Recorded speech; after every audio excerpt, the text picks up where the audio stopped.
In this video, I'm going to quickly show you how to fix Outlook stuck on loading on your MacBook. So the first thing you need to do is force quit Outlook. To do this, press Command, Option and Escape. Now select Outlook and press force quit and force quit again.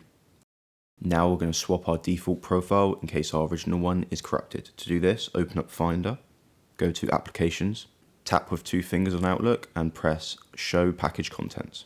Open this folder and then open Shared Support. Open Outlook Profile Manager. And now press the plus button to add another profile. Click this symbol here and set as default. Now try launching Outlook again. If it's still not working, then we need to clear our cache. So to do this, press Finder, then Go, and then go to Folder, and type this in. Press Enter.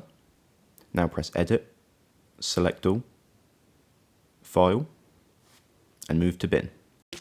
Now tap with two fingers on your bin and empty it.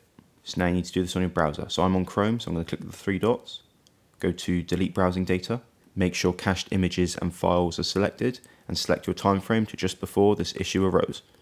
Now just press Delete Data. If it's still not working, what we need to do is go into our App Store and make sure that the app is updated. So go to the search bar and search Outlook, press on Outlook, and you can see I need an update. So I'm going to let that update, and you need to do the same for your computer. You need to make sure your operating system is up to date. So we'll go to Settings, Software Update, and we want to make sure we're on the latest version of macOS. So if you're still having issues, try deleting the app and reinstalling it.